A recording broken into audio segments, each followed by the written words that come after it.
CEO and co-founder of DLA Ignite. I've got David with me today, and we're going to be talking about his new book, The Sales Leader They Need, 5 Critical Skills to Unlock Your Team's Potential. I really enjoyed it, David. There are few books about sales leadership, and this is a really good one. And we're going to pick up on why I think it is anyway during the discussion. Where can people find you, David? Yeah, well, the easiest place is just my website, which is cerebralselling.com. And then the books you can find, Amazon, wherever you find books, or you can connect with me on LinkedIn. I'm a friendly person. So tell us, what's the inspiration behind the book? Yeah, I always say sales leadership is arguably the hardest job in business because you have the people leadership piece, which is obviously very difficult, and you have all that revenue responsibility. And for most of us who ended up in sales leadership, we ended up there because we were just good individual contributors, so we were given the opportunity to be leaders, but we quickly found out that, what got us there won't get us here, or what got you here won't get you there. And we lack sometimes the skills and clarity we need to lead people, not only in sales, but also through very adverse conditions as we're finding ourselves in over the last little while. So that was the kind of the impetus to, lean into this content, I would say. Because one of the things about this is actually some of your training, isn't it? It is, yeah. It's funny, back at Salesforce. So I ended up at Salesforce because they acquired Because you were acquired, yeah. They acquired my startup. But the startup itself was focused on feedback, coaching, and recognition. So we had a lot of this, language around, those kinds of really important topics.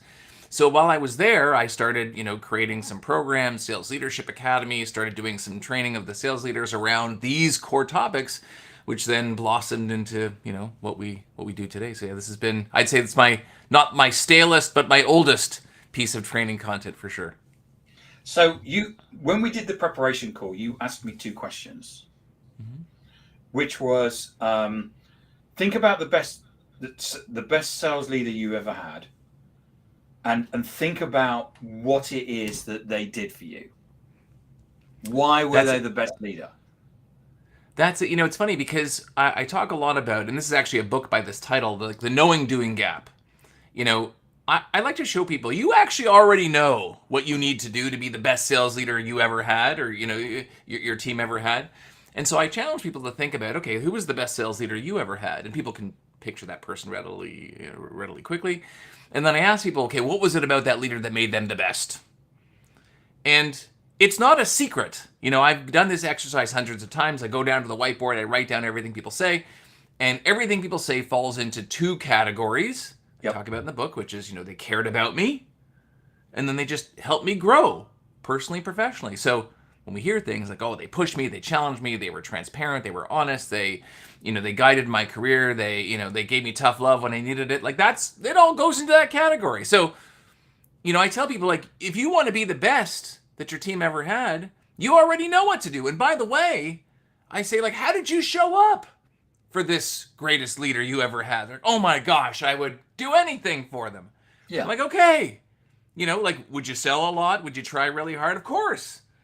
So you already know. And now the book is all about breaking down the stuff you already know from a high level perspective into these 5 specific skills. Because so basically the book breaks it down into what you need to do. And you've done it deliberately in a way where I could sit there as a sales leader. This is why I like about the book, is that I can sit there as a sales leader and I can read it once and then keep it by the side of my desk and then keep referring to it, which I think is why you've written it in this particular way. 100%. And, one of the things that I'm, first of all, I'm grateful, Tim, that you like the book. And that's the best part. As you know, from being an author, the best part of the book process is when people actually read it and they say, oh my gosh, this is really great and helpful. I've had people come to me, and I know that you have, that said, this has changed my life. Oh, and it's just the amazing feeling.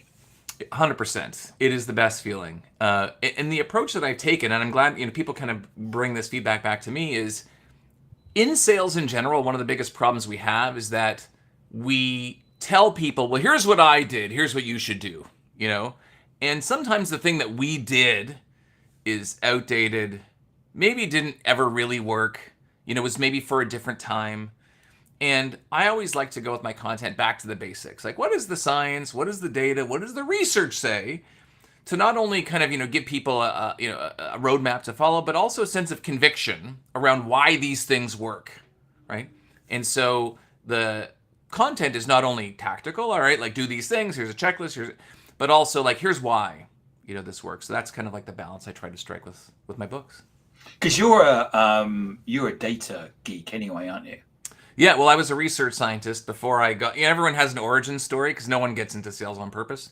We don't teach it in school or tell people, your guidance counselor doesn't tell you can do it. So I was the same. I started my career as a research scientist, and not in psychology, like in actual like science and engineering, building computer models. Got into sales by accident at the turn of the dot-com boom. So I always kind of but I'm one of these people like I love to buy things, and I don't like particularly talking to salespeople as most people do. And so I kind of had to go back to the well and figure out, okay, like what are the pathways by which people make purchasing decisions, like going back to the science. And so I try to do that with the leadership as well. Like you intrinsically know kind of what to do, but if it's informed by science and research and data, then again, you'll have a lot more conviction around how to execute. And you talk in the book about the importance of using data in terms of presentations and stuff internally, don't you? 100%. And there's a few reasons why, we like to use data. Of course, data can be compelling, but interestingly, one of the reasons why I recommend people in general in their sales pitches and their narratives use data is because oftentimes as individuals, we lack conviction because we've only been in our role for a short period of time. We didn't found the company. Oftentimes in sales, I've talked about this extensively in my content, an imbalance where, salespeople are often younger, let's say, or less experienced than the buyers that they're calling on. And so they struggle sometimes to manifest that confidence and conviction. Meanwhile, good, reputable, third-party data, research, analysis, studies helps us not only boost our level of conviction when executing the tactics, but I don't have to really manifest any of my own credibility because I'm just pointing to someone else's who has way more credibility than I do, right? And so being able to convince and convert customers using this reputable third-party source is a lot better than saying, oh, well, Tim, here's what I think you should do, or here's what I did, or here's what I've seen. No one cares what you've seen, with all due respect. No one cares what you've seen or heard, but your third-party data, reputable sources, analysts, and so on, very powerful. So you break this down into 5 skills, don't you? So the skill 1 is promoting transparency. Tell us about that. Yeah, like it's funny, like when we just tell people to do things, like think about the military, like we give orders, people ultimately care less about the result, right? And so when we provide transparency into the things that we're asking and why we're asking for them, what we intend to do after they complete the task, even sharing, for example, I talk about in the book, like, well, what does even good look like? Like if I want you to be successful, I talk about this in the accountability chapter we'll get to in a sec. But I say, creating transparency around what you're asking, why you're asking it, what good looks like, how you're feeling, helps your team act with more purpose, and it enhances their commitment to any task. So that's why transparency is really important. And so what do you mean? So skill 2 is protecting and advocating. Yeah, so this, kind of comes back to, if you've seen Simon Sinek's very popular TED Talk, Why Good Leaders Make You Feel Safe. Yeah. It's along those lines as well. Like, think about how much energy people spend at work, jockeying for position or protecting, putting up a front, an image of what they want people to see. And the reality is, if people feel safe, taken care of, seen, that you're out there clearing roadblocks for them, they will not only lean into you as a leader, because it's a very primitive feeling, this idea of safety and advocacy. It's like Simon Sinek talks about, back in the, in the prehistoric days where we're all crowding around the campfire, we relied on our leaders to watch out over us so that we wouldn't get eaten by a saber-toothed tiger, or, villagers from, next door would come and invade us.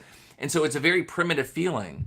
And when we feel that our leaders are looking out for us and clearing those roadblocks, it frees up more of our, what I refer to as discretionary effort, to put into our jobs and our roles. So I talk a lot about, ways that you can show your team that you care for them, that you're looking out for them. The way that was described to me, I used to work for a US software company as well, and I went in and asked somebody some advice. I've just been given a leadership position, and they said your job is basically to put an umbrella up and to stop all the shit coming down from up on high and protect your team from all of that shit. That's what your job is, they said. 100%. Well, and I've also found some of the best leaders know how much shit to let through the filter. And that was and then that was the second bit. We said that sometimes you're going to get a phone call on a Friday about 4 o'clock in the afternoon, and just as you're closing up, where someone's going to say, you know, that spreadsheet I asked for, have you completed it? And you'll go, oh. because most of the spreadsheet you get asked for, no one ever comes back and says, can you give me the spreadsheet? And it's one of them will slip through, and you'll have to ring up everybody and say, look, you need to do me a favor. But that was, a lot of people said to me, that's what leadership is about when you work for corporate. Yeah, and especially in sales, it's very, common to have, let's say, corporate comes down and says, hey, Tim, the numbers aren't looking good this month. Your team really has to try harder. And so you go to your team, you're like, hey, team, everyone, like, corporate's really breathing down my neck. You guys all need to, try harder. And sometimes we just transmit, the pressure that we get from the top. Some of the genius, leaders that I've worked for in the past knew how much of that to transmit and how much to protect from. But there is an element of protection there for sure. Yeah. So skill 3 is driving accountability. Yeah, I mean, look, we all make commitments to each other. Tim, I need you to do this. I'm. You turned up on time, David, today. So. There you go. Like, I fulfilled my commitment. But yeah, like doing what we say that we're going to do for other people, our leaders, our team members, is so important. And yet, to your point, a leader coming to you on Friday afternoon saying, hey, where's that spreadsheet? Like, it's such a simple thing. But often if I say, oh, shoot, Tim, I'm sorry. It just kind of slipped my mind. It undermines the commitments that we make to each other. And so driving accountability, top down and across the team is really, really important. We got to make sure that things don't kind of fall off into the ether. Again, both the things that I committed to do for you and the team and the things you committed to do for me. And by the way, like, as you go through some of these skills, you'll find that they are, interrelated. So back to like this idea of promoting transparency that we talked about and showing people what good looks like. It's very difficult for me. Like, let's say, for example, I say, Tim, you got to learn the corporate pitch and, deliver it with high conviction.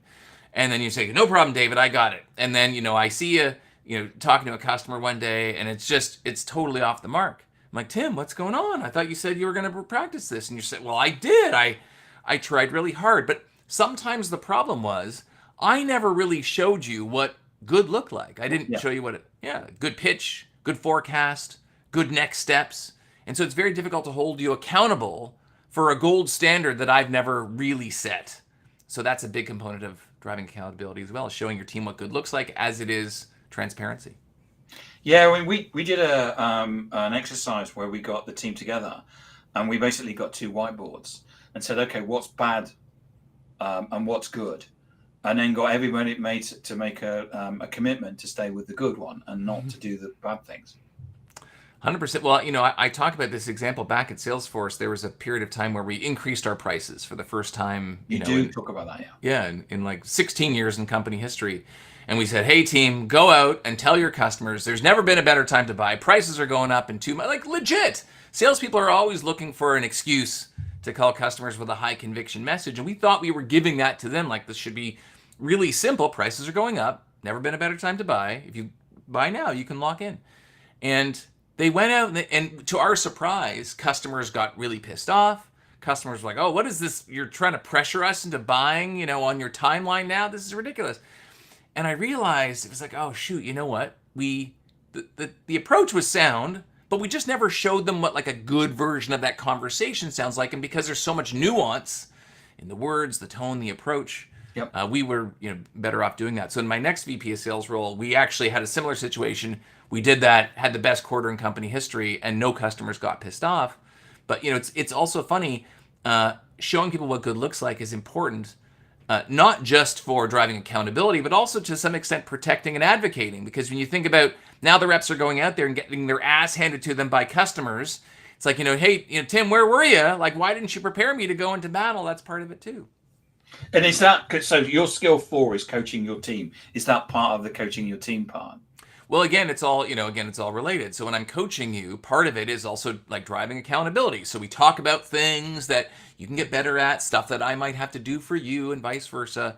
And so, you find all these things that are wrapped up in coaching, like protecting and advocating. Like, okay, if I'm trying to help you get better tactically, like that shows you that I care about you, that I'm looking out for you. And yes, so coaching it's funny, like in my first book, Sell the Way You Buy, the chapter on discovery was twice as big. It was a 20,000 word chapter. It's like twice as big as any other chapter. And I was talking to my publisher and they said, like, hey, you got this big monster chapter here. Is, what's this about? I'm like, well, like discovery is kind of a big deal. And they said, is it the most important part of the sales cycle? I said, yeah. And they said, okay, well then it should have the biggest chapter. And in this book, coaching is also the biggest chapter, probably twice as big as the next biggest one, because it's so all-encompassing and it is so important. You would think with all of the data, and I outline that data right at the beginning of the coaching chapter. It's like, here's all the data that says, conversion rates, revenue, retention, all these good things happen when we coach our team, to the extent that you would think people are like running for the hills to do this in companies and to really lean into this skill, and they are not. So it's a hugely important skill, one that we do not practice enough, and hold ourselves accountable as leaders to do enough. So coaching is a big monster part, and that's why I say it's skill number 4, because it to some extent builds off the skills before it. Yeah, and I think quite often we're given when we've had to do a lot and learn a lot about coaching, because it's not really a skill that you're taught. You're taught about leadership, but you're not taught about, you're taught about how to tell people stuff, and you're taught how to listen, but the coaching bit is kind of lost. Yeah, it's a skill, and it's one of the areas where, as a high performing individual contributor, it's very easy for me to fall into this trap of, hey, look, I saw you perform, I see what the problem is, now I'm going to tell you. And we fall back into this like directive style of coaching, which the data says frontline managers disproportionately compared to their more senior counterparts believe it's their job. Like, my job is to tell you what to do, which is not what coaching is, but that's the trap that we can fall into. And your 5th skill is getting and giving feedback. Yeah, and I say that intentionally in that order, getting feedback, because as leaders, we all have blind spots. Things that people have, like little thought bubbles in their head, that if we only knew, what they were thinking, we would be in a better position to lead. But people don't tell us for lots of reasons. They're afraid. They don't know if we're going to do anything with the feedback. We might take it the wrong way. And so, I talk about this idea of like, how do we actually get feedback? How do we show people we're open to it? And some really interesting data around the impact of feedback frequency. This idea, and I point to this amazing study by Marshall Goldsmith. It's called Leadership as a Contact Sport, which I saw back for the first time, I think it was 2008. And it was this idea that feedback frequency drives the perception of improvement, because the idea is that we don't improve when our behaviors change. We only improve when our behaviors are seen by others to have changed. And so getting feedback and asking for feedback on that frequent basis helps create the perception and reality, but like perception is reality in this case, of growth. So that's why I say like getting feedback, really important. And then of course, giving feedback, like how do we share with our team members the things that they need to get better at? And so that's what I talk about. Yeah, the number one thing that when I've interviewed people, the number one thing that they've said about, or people that train leaders, is that that a leader needs to be self-aware. And most leaders think they're self-aware, they're not. They need to give their team psychological safety. But the thing that leaders don't do, which they should do, which is ask for feedback. And that's quite often because the fact that leaders are in a position, because they're sitting there thinking, God, if people find out that I'm actually rubbish, I won one deal and then they've made me leader and I haven't got a clue. Right. And so the person doesn't sit there and say, so what do you think of me as a leader? Because they expect everyone to go, well, you're shit. Whereas actually, people will give you feedback where they'll say, well, yeah, I think, you're good at this, but have you thought about this? And the worst thing in the world is for people to pat you on the back and say you're really good. Mm-hmm. The best thing the best learning you is for someone to say, well, maybe you could sort of like back off my deals a bit, which is another way of putting you're micromanaging me. Right. Uh, Yeah. or give me some, or when you did this, I felt this, or whatever. But and that's the number one thing about if you want to be an empowered leader with an empowered team, ask for feedback. 100%. And by the way, I do say this in the book. Sometimes when people think about feedback, they think about this like very personal, like, tell me why I suck Yeah. feedback. And I say, like, asking for feedback doesn't have to be about you personally.